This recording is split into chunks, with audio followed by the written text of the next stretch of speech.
दोस्तों मैं हूं उमेश भारद्वाज और आप देख रहे हैं एबीपी। आज मेरे साथ हैं सुनील सेठी जी। इंदौर आए हैं। इंदौर आने का कारण क्या है वो मैं उनसे पूछूंगा कि अब गदर कब मचाने जा रहे हैं। हालांकि देखिए बॉर्डर उन्होंने बहुत अच्छी मूवी की और उसके बाद अब लोग ये चाह रहे हैं कि हेरा फेरी में नजर आए, लेकिन ये सब हम बातें करेंगे। पहले हम बात करते हैं सुनील भैया से। सुनील जी बहुत बहुत स्वागत है। मैंने इंदौर स्टाइल में वेलकम किया है। शुक्रिया। क्या कहेंगे, इंदौर कैसा शहर है? बहुत ही खूबसूरत, बहुत ही क्लीन, बहुत ही ग्रीन। तो क्या हो जाता है जब भी कोई सिटी ग्रीन होती है ना, तो वो एटमॉस्फेरिक चेंज से ही एक पर्सनालिटी में फ़र्क आ जाता है। I am someone who really really likes, मुझे ग्रीन बहुत पसंद है, पेड़ पौधे बहुत पसंद है। तो जैसे ही इंदौर आता हूँ वो पहली चीज़ें हैं जो मैं एडमायर करने लगता हूँ कि यार वाह यार, और पेड़ लगा रहे हैं, और अब 51 लाख और पेड़ लगाए जा रहे हैं। I think it's unbelievable. बहुत ही अच्छी मुहिम और बहुत ही अच्छी movement. So clean city, green city, Mahakal की सिटी, तो क्या कहें। अगला सवाल उद्बा एडल को करके। इंदौर आप आए हैं, मकसद क्या है और क्या पोटेंशियल देख रहे हैं शहर में या आसपास? देखिए शहर में बहुत ही पोटेंशियल है। फ्रेगरेंसेस का बहुत ही नॉलेज भी है, प्लस पूरी फैमिली, दिनेश हो, भरत हो, सारे लोग यहीं की पैदाइश, यहीं के, इनकी जन्मभूमि है। तो एक ब्रांड जो उन्होंने दुबई में सेट किया उसे इंदौर में सेट कर रहे हैं, इंडिया में सेट करने की कोशिश कर रहे हैं। तो अ ब्रिलियंट थॉट, बहुत ही अच्छा, और हम पॉजिटिव है इसे लेकर।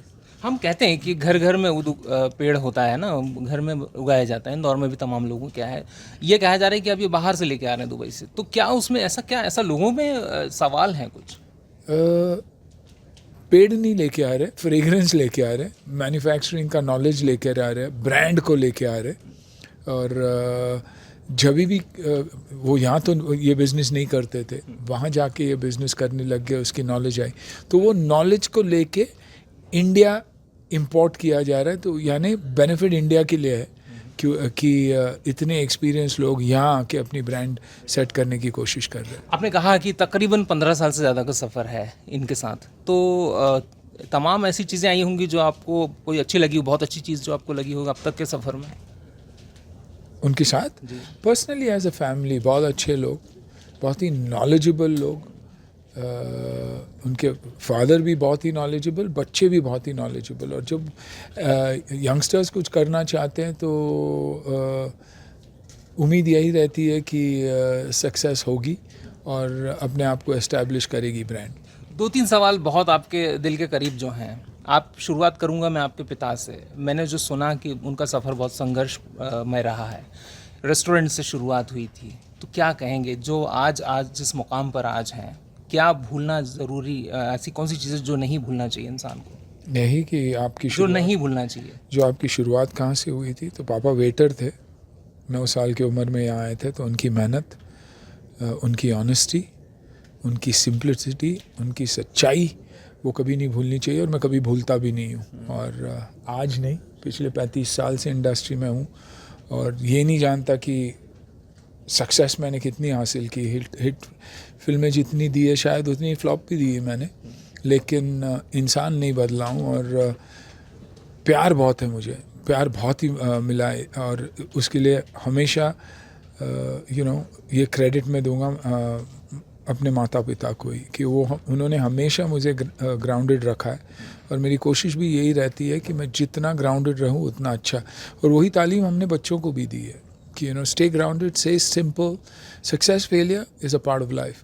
जितनी मैं अहमियत सक्सेस को देता हूँ उतनी फेलियर को भी देता हूँ, ताकि ये मेरी कोशिश यही रहती है कि इससे मैं सीख क्या सकता हूँ और आगे के नस्ल के लिए क्या एग्जाम्पल बनेगा। एक हेरा फेरी को लेकर के बड़ा हर बार ये कहा जाता है कि लोगों को बड़ी पसंद आई, लेकिन इसके साथ ये भी एक कहानी जुड़ी है कि शुरुआत के जो 2 शो थे वो ज़ीरो पे गए थे, या इसकी बहुत ज़ीरो थी जो आपको उम्मीद थी। और एक सवाल इससे ये जुड़ा है कि आप बहुत जब शुरुआत आपकी हुई करियर की तो एक टफ के तौर पे ना, हार्ड, एक मतलब बॉडी बिल्डर और बहुत एक स्पोर्ट्स पर्सन के तौर पर थी। कैसे आपने इसको पूरा मॉडिफाई किया और कैसे तुलना करते हैं आज? देखिए हेरा फेरी की शुरुआत स्लो हुई थी क्योंकि हम लोग एक्शन हीरो थे और एक इमेज इमेज था कि बॉडी है और फाइट कर सकता है, कॉमेडी नहीं कर पाएंगे, लेकिन जब तक कोई मौका नहीं देगा तो कोशिश कैसे करेंगे। हेरा फेरी भी हमारी परफॉर्मेंस के लिए उतनी नहीं जानी जाती थी जितने की राइटिंग के लिए, जितने के लिए स्क्रिप्ट के लिए। सिचुएशनली स्क्रिप्ट बहुत अच्छा था तो लोग हंसने लग गए थे हमें, और हमें ये मौका मिला आगे भी जाके एंटरटेनिंग फिल्म्स करने का।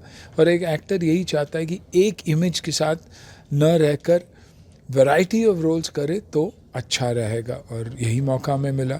कोशिश भी यही है कि हेरा फेरी अगले साल शुरू हो और इस फ्रेंचाइज को आगे लिया जाए। आखिरी सवाल है आपसे कि अब आगे क्या क्या फ्यूचर प्लान्स हैं बॉलीवुड को लेकर के या ओटीटी को लेकर के, कुछ ऐसा अगर है? देखिए, मेरी दोनों ओटीटी शोज़ जो है रिपीट हो रही है।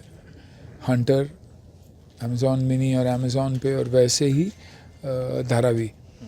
मेरी फिल्में जो हैं, मेरी फ्रेंचाइज फिल्में वापस आ रही है। आवारा पागल दीवाना, वेलकम, हेरा फेरी। मेरी शो जो है सैटेलाइट के लिए, जो मैंने मेरा शो किया डांस दीवाने, उसकी नई सीज़न के लिए मैं रुका हूँ। तो as far as I am concern जो मैंने किया उसकी रिपीट हो रही है, यानी कहीं ना कहीं अप्रिसिएशन है। तो बहरहाल बहुत बहुत धन्यवाद अन्ना आपको। मेरे साथ था सुनील शेट्टी जी। उनका कहना है कि जीवन में कोई भी काम कीजिए, कंसिस्टेंसी जरूरी है, उसकी निरंतरता जरूरी है। अगर जीवन में आपको आगे बढ़ना है तो निरंतरता बनाए रखना जरूरी होगा। Umesh Bhardwaj, ABP live Indore.